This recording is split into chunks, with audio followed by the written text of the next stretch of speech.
હાસોડ તાલુકાના સાહોલ ચેકપોસ્ટ પરથી પિકઅપમાં લઈ જવાતા ભારતીય બનાવટના વિદેશી દારૂ ભરૂચ લોકલ ક્રાઇમ બ્રાન્ચ ઝડપી પાડ્યો છે। હાસોડ પોસ્ટ વિસ્તારમાં ખાનગી વાહનમાં પેટ્રોલિંગમાં હતા તે દરમિયાન મળેલી બાતમીના આધારે એક સફેદ કલરની પિકઅપ ગાડી નંબર GJ05BU 2566માં ચોરખાનું બનાવી પ્રતિબંધિત ભારતીય બનાવટના વિદેશી દારૂ ભરી સુરતના સાયણ તરફથી હાસોડ તરફ આવે છે। જેવી બાતમી મળી હતી જેથી LCBની ટીમ સુરતથી હાસોડ તરફ આવતા રોડ ઉપર સાહોલ ગામ ચેકપોસ્ટ પાસે વોચ ગોઠવી હતી। બાતમીવાળી પિકઅપ આવતા તેને રોકી લઈ તલાશી લેતા પિકઅપમાં શાકભાજીના ખાલી કેરેટોની પાછળ ચોરખાનું મળી આવેલ તેમાં ભારતીય બનાવટના વિદેશી દારૂ કુલ બોટલ નંગ 909 જેની કિંમત ₹3,36,900 મુદ્દામાલ ઝડપી પાડવામાં આવ્યો।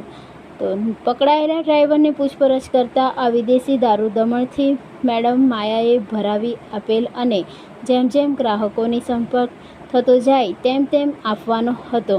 હાસોડના રોહનનું કોન્ટેક્ટ થયેલ હોવાથી તેને આપવા જતો હોવાની હકીકત જણાવેલ જેથી આ વિદેશી દારૂ ભરી આપનાર તથા મંગાવનારને વોન્ટેડ જાહેર કરી પકડાયેલા આરોપી વિરુદ્ધ હાસોડ પોસ્ટ ખાતે પ્રોહિબિશન એક્ટ હેઠળ કાયદેસરની કાર્યવાહી હાથ ધરવામાં આવેલ છે।